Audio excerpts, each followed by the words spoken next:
सरकार लाई है विद्यार्थियों के लिए डिजिटल लाइब्रेरी। बच्चों के उज्जवल भविष्य के लिए बिहार सरकार है सदा अग्रसर और तैयार। कक्षा 1 से कक्षा 12 तक की सभी पाठ्य पुस्तक पूरक सामग्री एवं वीडियो अब शिक्षा विभाग बिहार सरकार द्वारा विकसित पोर्टल पर है उपलब्ध। अध्ययन सामग्री देखने के लिए BEPCLOTS.bihar.gov.in पर विजिट करें अथवा एंड्रॉइड मोबाइल पर गूगल प्ले स्टोर से E-LOTS ऐप डाउनलोड करें।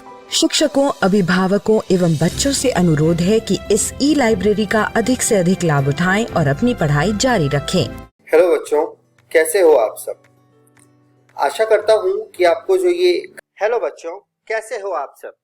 एक बार फिर से आप सभी का स्वागत है बिहार सरकार के मेरा दूरदर्शन मेरा विद्यालय कार्यक्रम में।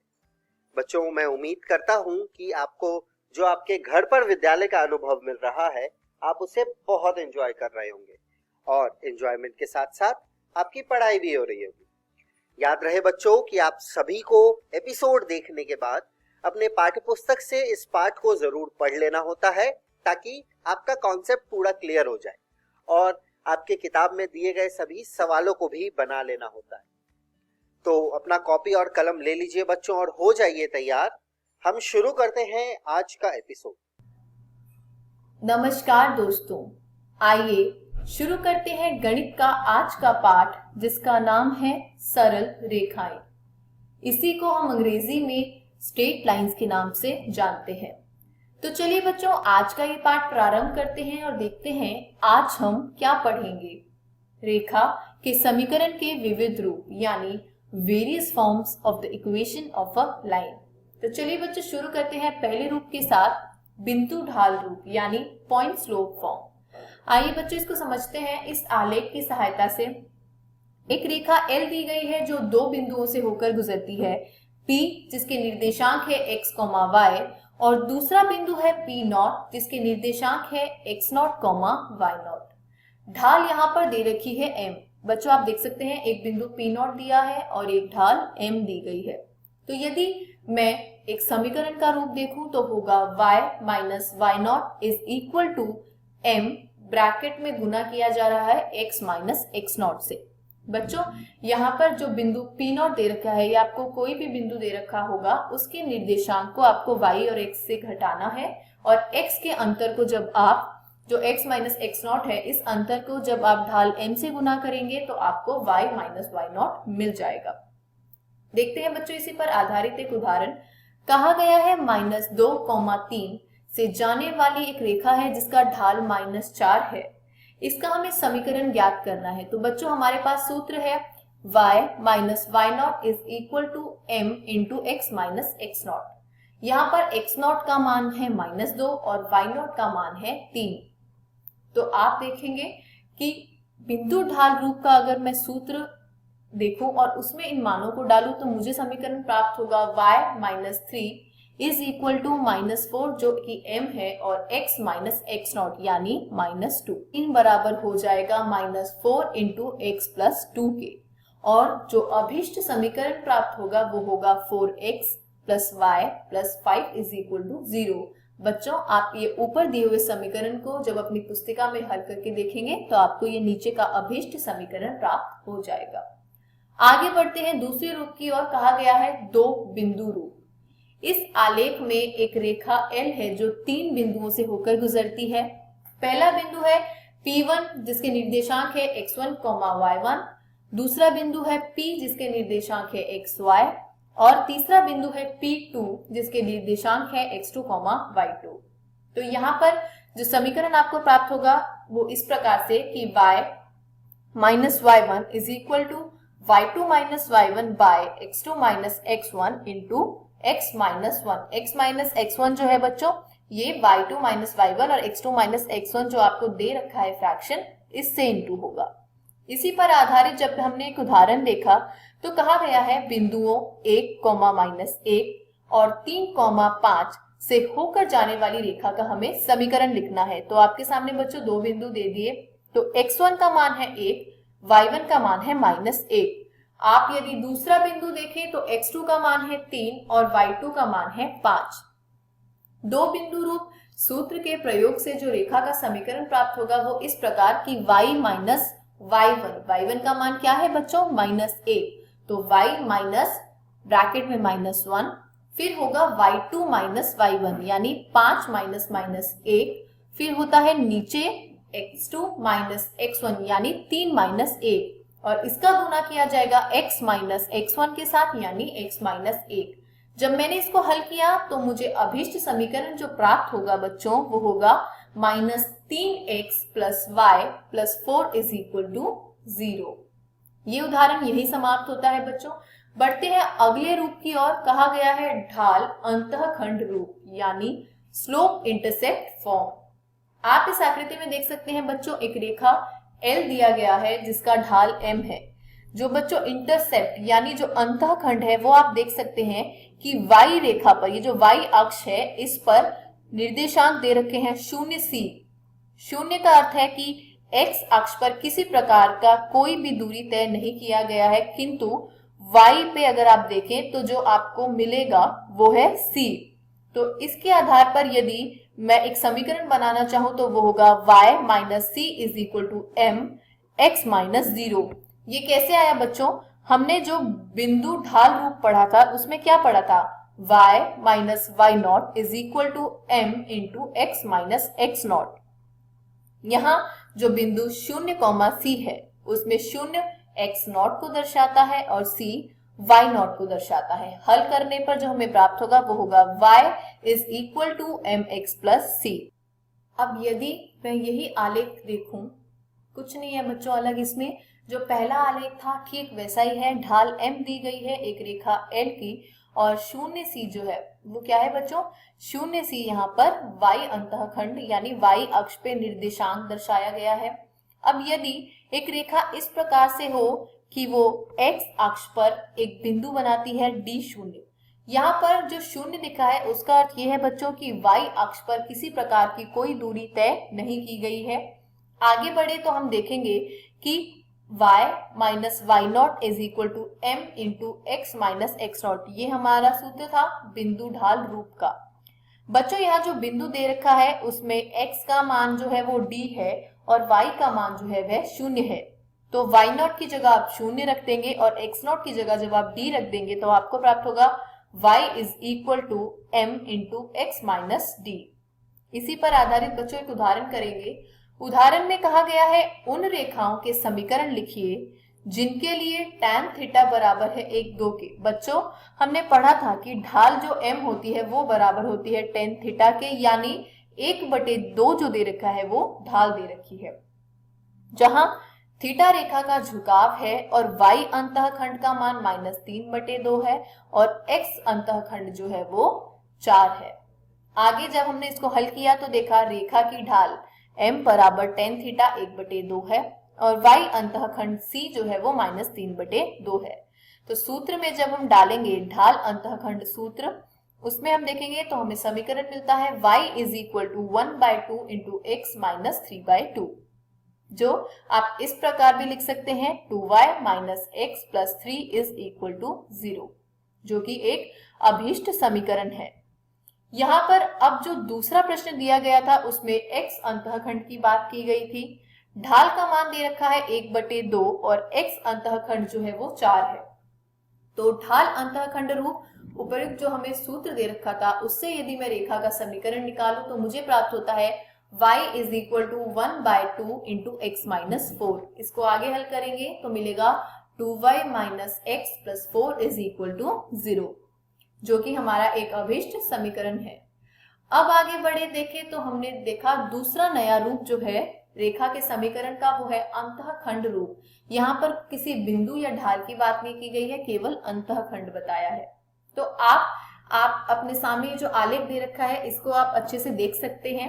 इसमें देखेंगे तो आपको दिखाई दे रहा होगा एक बिंदु 0b और एक बिंदु के निर्देशांक दिखा रहे होंगे a0। तो a0 का अर्थ क्या है बच्चों कि x अक्ष पर a इकाई की दूरी तय की गई है किंतु y अक्ष पर कोई दूरी तय नहीं की गई है। ठीक उसी प्रकार यदि आप बिंदु 0b देखें तो b जो है यहाँ पर वो y अक्ष पर तय की गई दूरी है और 0 ये बताता है कि x अक्ष पर किसी प्रकार की कोई दूरी तय नहीं की गई है। तो जो आपके सामने सूत्र होगा उसका क्या है बच्चों, जब दो बिंदु दे रखे होते हैं तो आपको सूत्र उपयोग में लाना होता है y minus y1 is equal to y2 minus y1 divided by x2 minus x1, और ये फ्रैक्शन इनटू होता है x माइनस x1 से।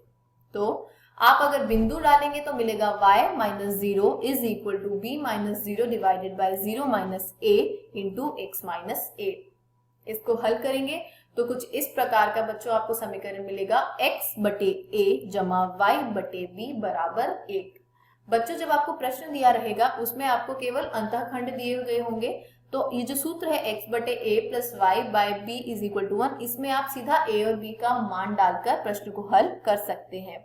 जैसे उदाहरण में कहा गया है कि एक रेखा का समीकरण ज्ञात करना है जिसका x और y अंतःखंड जो है वो क्रमशः -3 और 2 है। कुछ नहीं करना बच्चों, समीकरण में केवल a और b का मान डाल देना है, और जब आप इस समीकरण को हल करेंगे तो आपको एक अभिष्ट समीकरण प्राप्त होगा 2x minus 3y plus 6 is equal to 0। चलिए बच्चों आगे बढ़ते हैं, देखते हैं आखिरी रूप यानी लंब रूप, जिसे हम नॉर्मल फॉर्म के नाम से जानते हैं। मूल बिंदु से लांबिक दूरी p और धन x अक्ष तथा लंब के बीच का कोण जो ओमेगा है, इस रेखा का समीकरण क्या होगा, x cos omega plus y sin omega is equal to p। आगे बढ़े तो हमने देखा इसी पर आधारित एक उदाहरण, रेखा का समीकरण ज्ञात करना है जिसकी मूल बिंदु से लांबिक दूरी 4 इकाई है और धन x अक्ष तथा लंब के बीच का कोण 15 डिग्री है।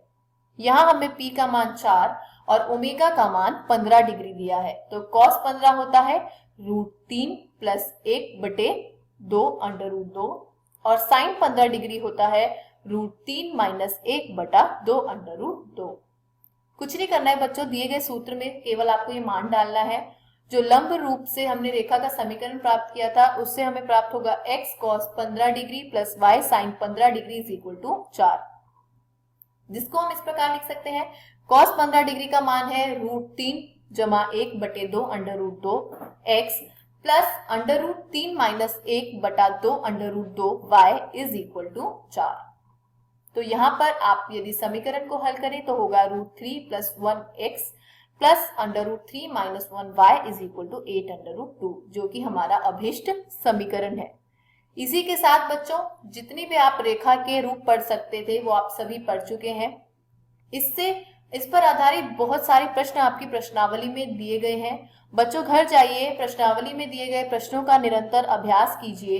किसी भी प्रकार के संदेह एवं सहायता के लिए हम हमेशा उपलब्ध हैं। धन्यवाद। नमस्कार दोस्तों, अब हम पादप में सांस का आखिरी भाग यानी तीसरा भाग पढ़ेंगे। इस वीडियो में हम पढ़ेंगे श्वसनीय संतुलन चार्ट, एम्फीबोलिक पथ और सांस गुणांक। श्वसनीय संतुलन चार्ट, प्रत्येक ऑक्सीकृत ग्लूकोज अणु से बनने वाली प्राप्त शुद्ध एटीपी की गणना करना अब संभव है, किंतु वास्तविकता में यह एक सैद्धांतिक अभ्यास ही रह गया है। यह गणना कुछ निश्चित कल्पनाओं के आधार पर ही की जा सकती है। यह एक क्रमिक सुव्यवस्थित क्रियात्मक पाथ है जिसमें एक क्रियाधार से दूसरी क्रियाधार का निर्माण होता है, जिसमें ग्लाइकोलिसिस से शुरू होकर टीसीए चक्र तथा पथ ईटीएस के बाद एक आती है। ग्लाइकोलिसिस में संश्लेषित NADH माइटोकॉन्ड्रिया में आता है, जहां उसका फॉस्फोरिलीकरण होता है। पथ का कोई भी मध्यवर्ती दूसरे यौगिक के निर्माण के उपयोग में नहीं आते हैं। श्वसन में केवल ग्लूकोज का ही उपयोग होता है, कोई दूसरा वैकल्पिक क्रियाधार पथ के किसी भी मध्यवर्ती चरण में प्रवेश नहीं करता है। हालांकि इस प्रकार की कल्पना सजीव तंत्र में वास्तव में तर्कसंगत नहीं होती है। सभी पथ एक के बाद एक नहीं बल्कि एक साथ कार्य करते हैं। पथ में क्रियाधार आवश्यकता अनुसार बाहर तथा अंदर आ जा सकते हैं। आवश्यकता अनुसार एटीपी का उपयोग हो सकता है। एंजाइम की क्रिया की दर को अनेकों विधियों द्वारा नियंत्रित किया जाता है, फिर भी यह क्रिया करना उपयोगी है। क्योंकि सजीव तंत्र में ऊर्जा का निष्कर्षण एवं संग्रहण हेतु इसकी दक्षता सराहनीय है, अतः ऑक्सी श्वसन के दौरान ग्लूकोज के एक अणु से एटीपी के 36 अणुओं की शुद्ध प्राप्ति होती है।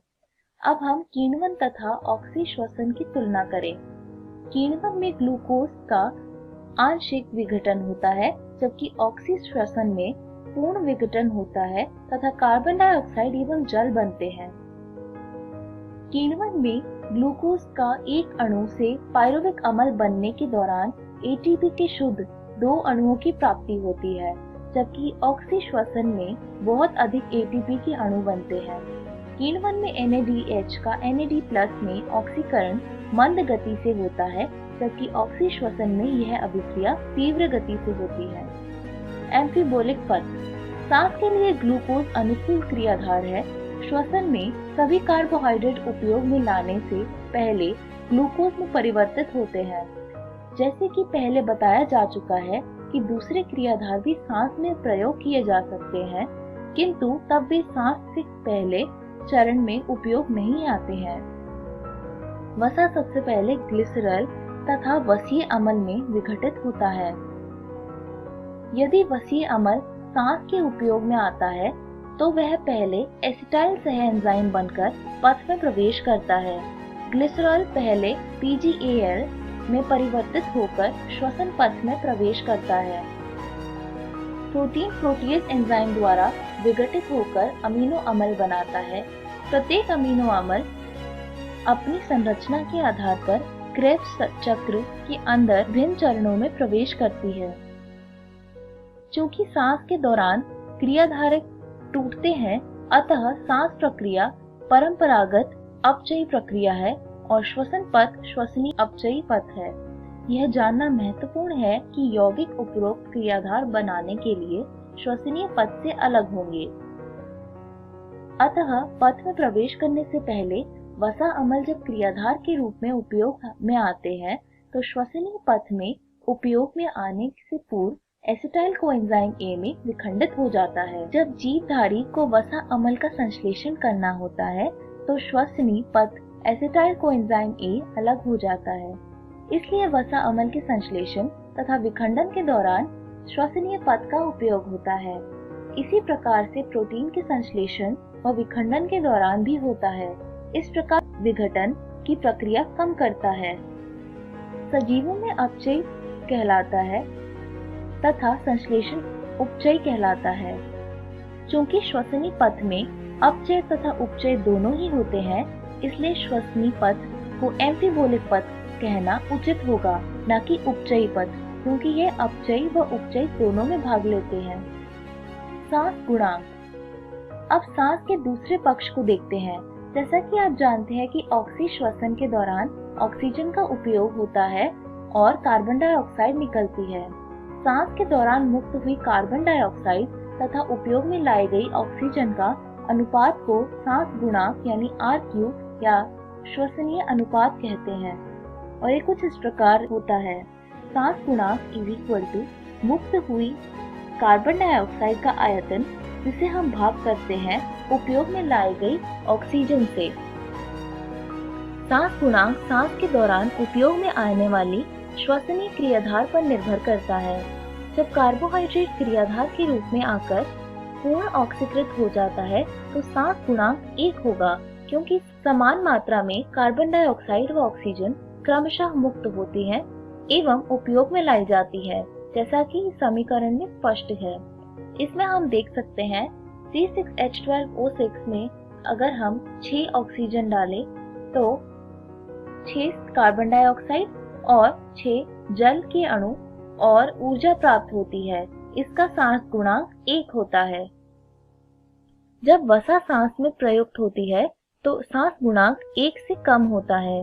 वसा अम्ल ट्राइपामिटिन के रूप में उपयोग में आता है, तब इसकी गणना निम्नवत होगी। 2 C51H98O6 के मॉलिक्यूल, जिसमें हमने 145 ऑक्सीजन के मॉलिक्यूल डाले तो हमें मिले 102 कार्बन डाइऑक्साइड और 98 जल के अणु और ऊर्जा। इसका सांस गुणांक 0.7 है। जब प्रोटीन श्वसनीय क्रियाधार के रूप में प्रयुक्त होता है, तब अनुपात 0.9 के लगभग होता है। यहाँ यह जानना अति महत्वपूर्ण है कि सजीवों में श्वसनीय क्रियाधार अक्सर एक से अधिक होते हैं, किंतु शुद्ध प्रोटीन व वसा श्वसनीय क्रियाधारों के रूप में प्रयुक्त नहीं होते हैं। इस वीडियो में हमने सीखा श्वसनीय संतुलन चार्ट, एम्फीबोलिक पथ और सांस गुणांक, और इसी तरह हमारा यह पाठ समाप्त होता है। धन्यवाद।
Covid ka naman dia kata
नमस्कार दोस्तों, आज हम कक्षा 12वीं की गणित का अध्याय 7 पढ़ने वाले हैं, जिसका नाम है समाकलन।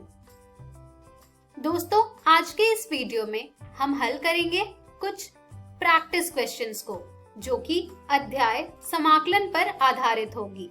तो चलिए आगे बढ़ते हैं और शुरू करते हैं हम हमारा आज का भाग। दोस्तों, हमारा पहला प्रश्न है समाकलन x की घात 4 घटा x पूरे की घात 1/4 बटे x की घात 5 dx का मान ज्ञात कीजिए। तो दोस्तों, आइए देखते हैं कि इस प्रकार के प्रश्न को हम कैसे हल करेंगे। तो आइए दोस्तों देखते हैं कि इस प्रश्न को हम कैसे हल करेंगे। दोस्तों, जब हम इस दिए गए प्रश्न में x उभयनिष्ठ लेंगे हमारे अंश में, तो यहाँ पर हमें प्राप्त होगा समाकलन x की घात 4 गुने 1/4 गुने 1 घटा 1 बटे x की घात 3 पूरे की घात 1 बटे 4 बटे x की घात 5 dx। यहाँ पर इसे हम पुनः हल करेंगे तो हमें ये प्राप्त हो जाएगा समाकलन x गुने 1 घटा 1 बटे x की घात 3 पूरे की घात 1 बटे 4 बटे x की घात 5 dx, जिसे हम और हल करेंगे तो यहाँ से हमें ये प्राप्त हो जाएगा समाकलन 1 घटा 1 बटे x की घात 3 पूरे की घात 1 बटे 4 बटे x की घात 4 dx। दोस्तों अब हम यहाँ पर इसे प्रतिस्थापन विधि के द्वारा हल करेंगे। तो यहाँ पर दोस्तों हम मान ले रहे हैं कि 1 घटा 1 बटे x की घात 3 बराबर है t के। जब हम इसका अवकलज ज्ञात करेंगे दोस्तों यहाँ से, तो हमें ये प्राप्त हो जाएगा 3 बटे x की घात 4 dx बराबर dt, जो कि हमारे इस प्रश्न में दिया हुआ है। और जब हम 3 गुणा और भाग करेंगे तो हमें यह प्रश्न आसानी से हल होता हुआ मिल जाएगा। तो दोस्तों चलिए अब हम इसके मान को हमारे प्राप्त किए गए उत्तर में प्रतिस्थापित करते हैं। जब हम इसे प्रतिस्थापित करेंगे दोस्तों तो हमें ये प्राप्त होगा समाकलन 1 बटे 3 t की घात 1 बटे 4 dt, जिसे हम पुनः हल करेंगे दोस्तों यहाँ से, तो हमें ये प्राप्त हो जाएगा 1 बटे 3 समाकलन t की घात 1 बटे 4 dt, अर्थात 1 बटे 3 गुने 4 बटे 5 t की घात 5 बटे 4 योग c। अब हम यहाँ पर t के मान को प्रतिस्थापित कर देंगे दोस्तों, तो यहाँ से हमें ये प्राप्त हो जाएगा 4 बटे 15 गुने 1 घटा 1 बटे x की घात 3 पूरे की घात 5 बटे 4 योग c। तो दोस्तों देखा आपने कि किस तरह से हमने इस प्रश्न को हल किया और ज्ञात किया समाकलन x की घात 4 घटा x पूरे की घात 1 बटे 4 बटे x की घात 5 dx का मान।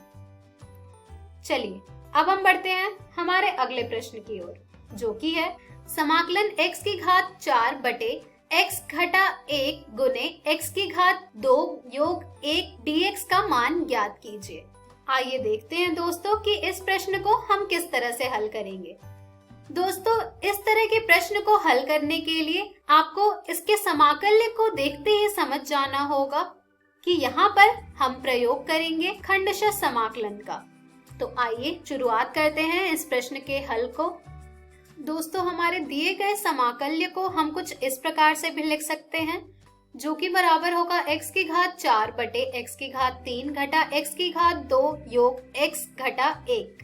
दोस्तों जब हम लॉन्ग डिवीजन मेथड से इसे डिवाइड करेंगे तो हमें ये कुछ इस प्रकार से प्राप्त होता जाएगा कि यहाँ पर हमें हमारा शेषफल प्राप्त होगा 1। तो दोस्तों इस प्राप्त किए गए समाकल्य को हम कुछ इस प्रकार से भी लिख सकते हैं खंडशः समाकलन का प्रयोग करके। तो दोस्तों यहाँ से हमें ये प्राप्त हो रहा है x योग 1 बटे x की घात 3 घटा x की घात 2 योग x घटा 1, अर्थात इसे हम कुछ इस प्रकार से भी लिख सकते हैं x योग 1 बटे x घटा 1 गुने x की घात 2 योग 1। अब हम यहाँ पर प्रयोग करेंगे हमारे खंडशः समाकलन का, जो कि कुछ इस प्रकार से होगा कि हम 1 बटे x घटा 1 गुने x की घात 2 योग 1 को लिख सकते हैं a बटे x घटा 1 योग bx योग c बटे x की घात 2 योग 1। चलिए दोस्तों अब हम यहाँ पर इसे हल करते हैं और ज्ञात करते हैं a, b और c का मान। तो दोस्तों यहाँ से हमें प्राप्त हो जाएगा कि 1 बराबर है 1 गुने x की घात 2 योग 1 योग bx योग c गुने x घटा 1। यहाँ से हमें प्राप्त हो जाएगा 1 बराबर 1 गुने x की घात 2 योग a योग b गुने x की घात 2 घटा bx योग cx घटा c। यहाँ पर हमारा अगला चरण होगा 1 बराबर a योग b गुने x की घात 2 योग c घटा b गुने x योग a घटा c। तो दोस्तों यहाँ से हमें ये प्राप्त हो रहा है कि a योग b बराबर है 0 के, c घटा b बराबर है 0 के और a घटा c बराबर है 1 के। चलिए अब हम इन तीनों समीकरण को हल करते हैं और प्राप्त करते हैं a, b और c का मान।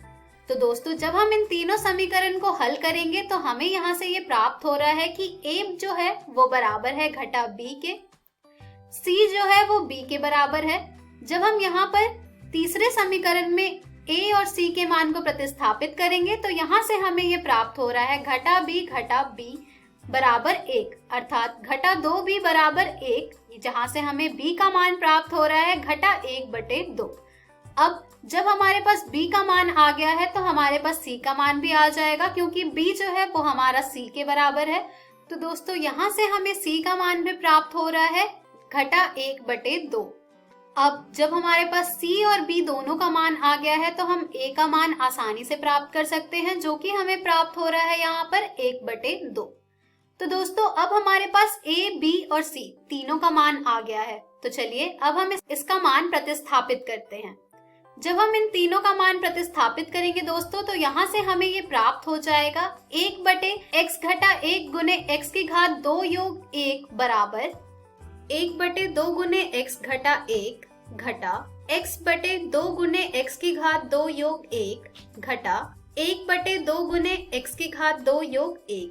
इसके बाद जब हम हमारे दिए गए समाकल्य को इस रूप में प्रतिस्थापित करेंगे दोस्तों तो यहाँ से हमें ये प्राप्त हो जाएगा x योग 1 योग 1/2 गुने x घटा 1 घटा x/2 गुने x की घात 2 योग 1 घटा 1/2 गुने x की घात 2 योग 1। चलिए दोस्तों अब हम ज्ञात करते हैं समाकलन इसका। तो दोस्तों जब हम इसका समाकलन ज्ञात करेंगे तो यहाँ से हमें प्राप्त हो जाएगा समाकलन x की घात 4/x घटा 1 गुने x की घात 2 योग 1 dx बराबर समाकलन x dx योग समाकलन 1 dx योग समाकलन 1/2 गुने x घटा 1 dx घटा समाकलन x/2 गुने x की घात 2 योग 1 dx घटा समाकलन 1/2 गुने x की घात 2 योग 1 dx, जिसका जब हम एक एक करके समाकलन ज्ञात करेंगे दोस्तों तो यहाँ से हमें हमारे दिए गए प्रश्न का मान हमें प्राप्त होगा कुछ इस प्रकार से, बराबर x की घात 2/2 योग x योग 1/2 log मोड x घटा 1 घटा 1/4 log x की घात 2 योग 1 घटा 1/2 tan प्रतिलोम x योग c। दोस्तों यहाँ पर समाकलन x dx का मान जैसे कि आप सब जानते हैं बराबर होता है x की घात 2/2 के। समाकलन 1 dx जैसा कि आप सब जानते हैं बराबर होता है x के। समाकलन 1/2 गुने x घटा 1 dx बराबर होगा 1/2 गुने log मोड x घटा 1 के। उसी प्रकार से समाकलन x/2 गुने x की घात 2 योग 1 dx प्रतिस्थापन विधि के द्वारा हमें इसका मान प्राप्त हो जाएगा 1/4 log x की घात 2 योग 1। उसके बाद समाकलन 1/2 गुने x की घात 2 योग 1 dx का मान हमें प्राप्त होगा दोस्तों 1/2 tan प्रतिलोम x। तो दोस्तों इस प्रकार से हमने दिए गए समाकलन को हल किया और ज्ञात किया उसका मान। दोस्तों इस प्रकार के और भी प्रश्न आपको आपकी NCERT पुस्तक में मिल जाएंगे जिन्हें आप जरूर हल करें। तो दोस्तों आज के इस वीडियो में हमने सीखा प्रैक्टिस क्वेश्चंस। धन्यवाद। हेलो दोस्तों, आज की इस वीडियो में आप सभी का स्वागत है। आज हम आपका अध्याय विकास का भाग 4 पढ़ने जा रहे हैं। पिछली वीडियो में हमने जैव विकास, विकास की क्रिया विधि और हार्डी-वेनबर्ग सिद्धांत को पढ़ा था।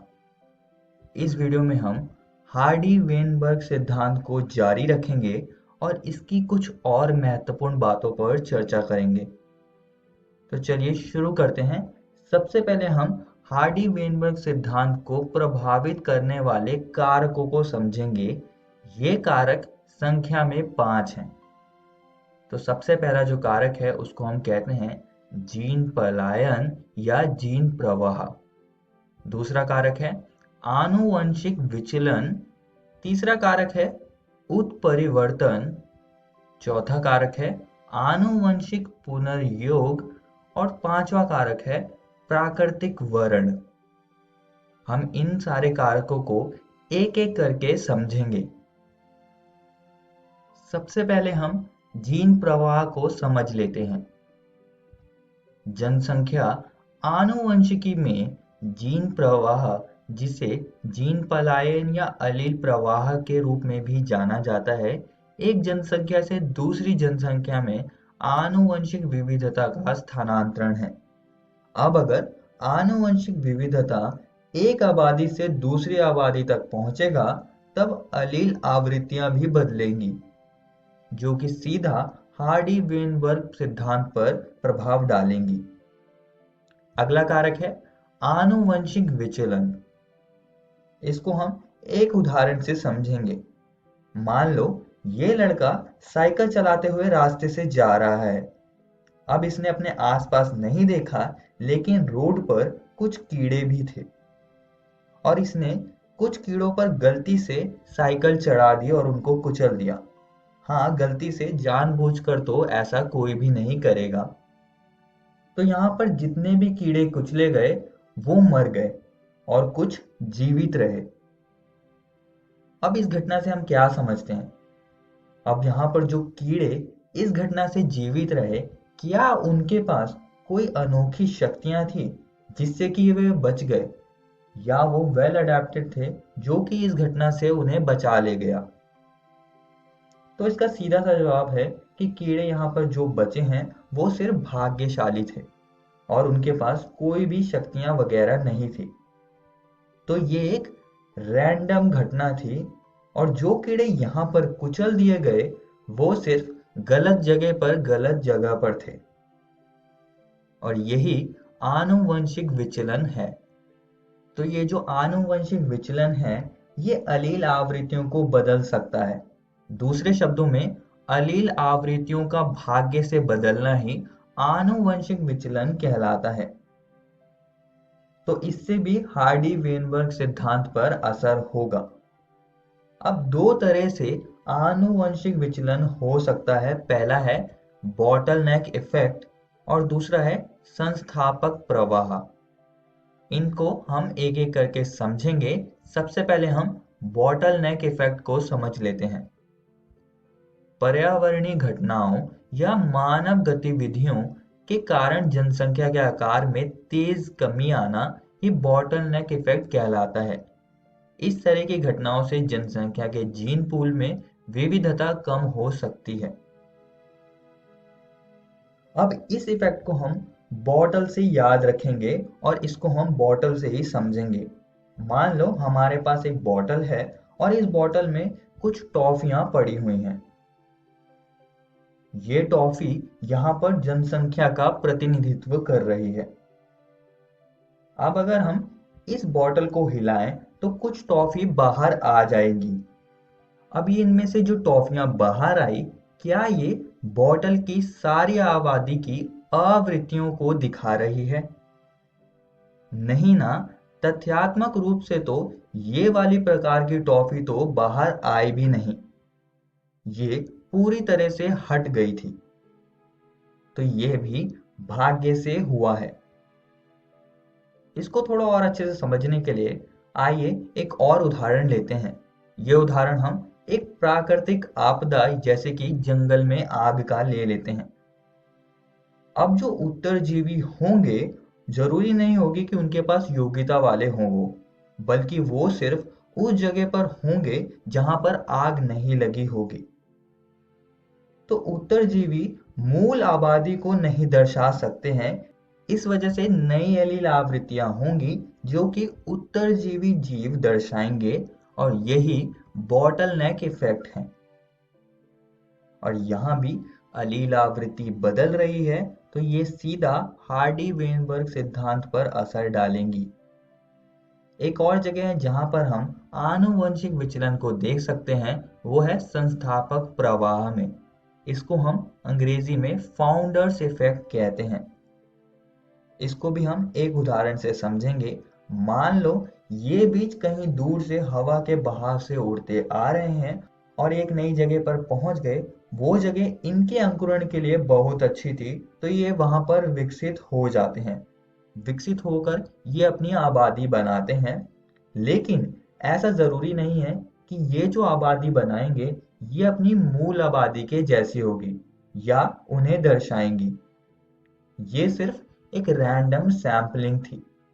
यही फाउंडर्स इफेक्ट है, यानी कि संस्थापक प्रवाह है। जब एक या कुछ जनसंख्या के सदस्य अपने मूल स्थल से कुछ दूरी पर एक नई अलग थलग जनसंख्या के संस्थापक बन जाते हैं, इस प्रभाव को संस्थापक प्रवाह कहा जाता है।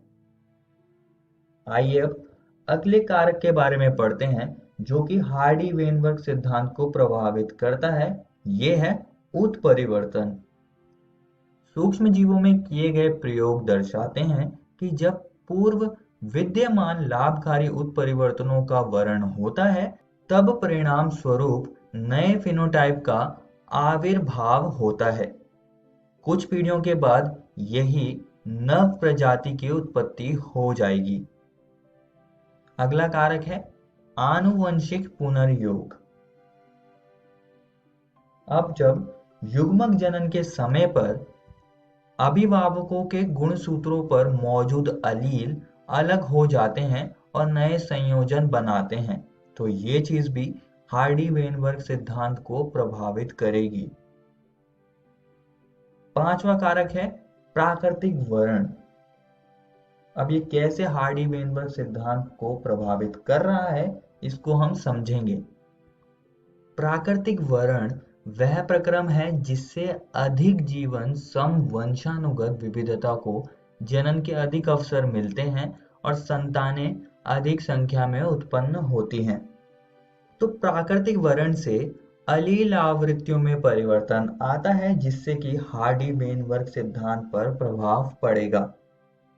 अभी जो प्राकृतिक वर्ण है, इसके इफेक्ट तीन प्रकार के हो सकते हैं। पहला है स्थायी कारक वर्ण, दूसरा है दिशात्मक वर्ण और तीसरा है विदारक वर्ण। अब हम इनको एक एक करके समझेंगे। सबसे पहले हम स्थायी कारक वर्ण को समझ लेते हैं। इसको समझने के लिए हम मानवों की ऊंचाई वाली विशेषता का उदाहरण लेंगे, जिसमें कि तीन कैरेक्टर्स आते हैं। पहला है बौना, दूसरा है मध्यम ऊंचाई वाले व्यक्ति और तीसरे हैं लंबे व्यक्ति। अब अगर प्रकृति मध्यम ऊंचाई वाले व्यक्तियों का चयन करेगी, तब हम ऐसे वर्ण को स्थायी कारक वर्ण कहेंगे और इसमें मीन कैरेक्टर वैल्यू यानी कि मध्यम ऊंचाई वाले व्यक्तियों को चुना जाएगा। पेरिफेरल कैरेक्टर वैल्यू जिसमें कि लंबे और बौने व्यक्ति आते हैं, उनको नहीं चुना जाएगा। और इसका जो ग्राफ बनेगा उसका शिखर ऊंचा होगा और पतला होगा। अगला है दिशात्मक वर्ण। इसमें भी हम वही उदाहरण लेंगे, मानव की ऊंचाई वाला उदाहरण लेंगे हम। अब अगर प्रकृति मध्यम ऊंचाई वाले व्यक्ति को छोड़कर लंबे या बौने व्यक्तियों में से किसी एक कैरेक्टर को चुनती है, तब हम ऐसे वर्ण को दिशात्मक वर्ण कहेंगे। और इस प्रकार के वर्ण में क्या होगा कि अधिक व्यक्ति मीन कैरेक्टर वैल्यू के अलावा यानी कि मध्यम ऊंचाई वाले कैरेक्टर को छोड़कर अन्य वैल्यू को प्राप्त करेंगे, जिसमें कि लंबे और बौने व्यक्ति आएंगे, इन दोनों में से कोई एक। और अगर हम इसका ग्राफ देखें तो वो एक तरफ को जाने लगेगा, जिस तरफ प्रकृति ने चुना होगा। अगला है विदारक वर्ण। अब अगर प्रकृति मीन कैरेक्टर वैल्यू यानी कि मध्यम ऊंचाई वाले व्यक्तियों को छोड़कर पेरिफेरल कैरेक्टर वैल्यू जिसमें कि दोनों बौने और लंबे व्यक्ति आते हैं, उनका अगर चयन करती है, तब हम इसे विदारक वर्ण कहते हैं। इसमें हम दोनों पेरिफेरल कैरेक्टर वैल्यू को चुनेंगे। और इसका अगर हम ग्राफ देखें तो ग्राफ के दो शिखर होंगे, क्योंकि यहाँ पर दो पेरिफेरल कैरेक्टर वैल्यू को प्रकृति ने चुना है। तो ये सारी बातें आप सभी दोस्तों को याद रखनी है। और यहाँ पर हमारा हार्डी-वेनबर्ग सिद्धांत खत्म होता है। इस वीडियो में हमने हार्डी-वेनबर्ग सिद्धांत को प्रभावित करने वाले कारकों के बारे में पढ़ा। और दोस्तों, मैं आप सभी को एक और बात बताना चाहता हूँ कि आज हमने आपकी किताब का हार्डी-वेनबर्ग सिद्धांत पूरी तरह से खत्म कर लिया है। आप इसको जरूर घर से किताब से पढ़कर आइएगा। अगली वीडियो में हम विकास का संक्षिप्त विवरण और मानव का उद्भव और विकास को समझेंगे। धन्यवाद।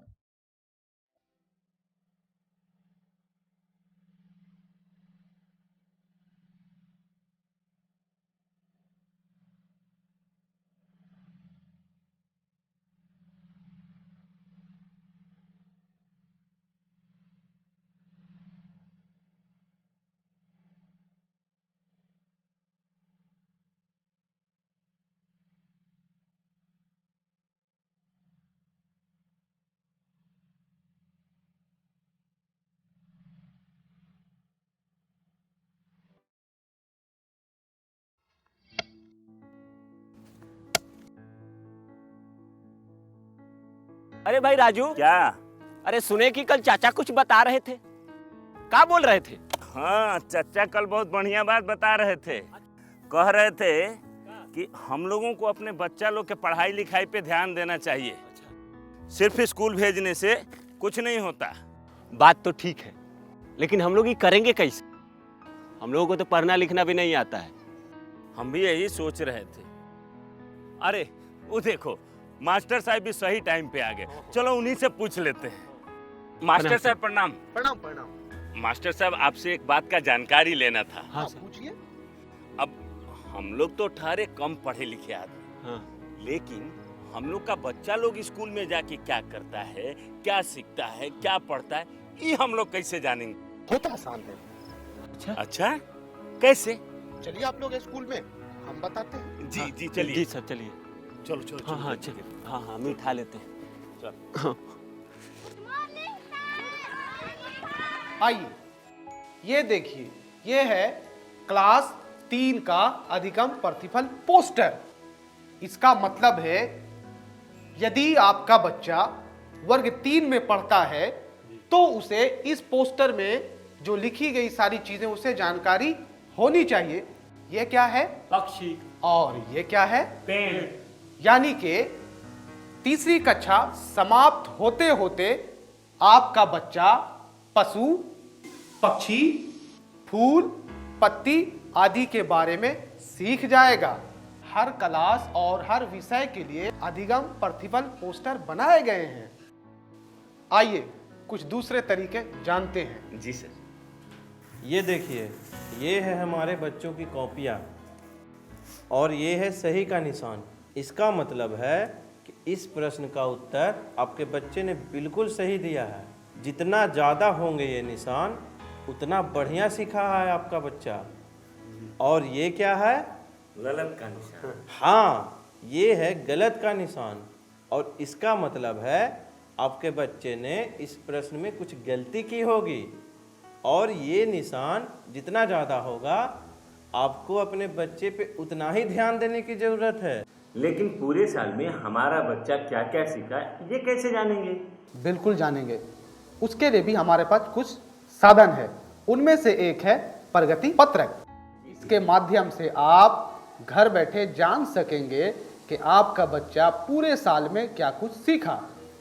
देखिए, ये है 3 स्टार। इसका मतलब होता है सीख चुका है, आपका बच्चा सीख चुका है। और 2 स्टार का मतलब है बच्चा सीख रहा है। और 1 स्टार का मतलब अभी सीखने की आवश्यकता है। जी हाँ। ये तो बहुत आसान है। अब तो हम जैसे बिना पढ़े लिखे लोग भी अपने बच्चों की कॉपी आसानी से जांच कर पाएंगे। बिल्कुल जांच पाएंगे मनोज। हाँ। मास्टर साहब, आपने तो बिल्कुल सही बात बताई थी। तो ठीक है, चलते हैं। आज जो आपने हमको बताया है वो हम सबको बताएंगे। आप क्या करेंगे? आइए हम मिलकर अपने बच्चों के भविष्य को एक नई उड़ान दें। आज हम पूछेंगे तो कल ये सीखेंगे।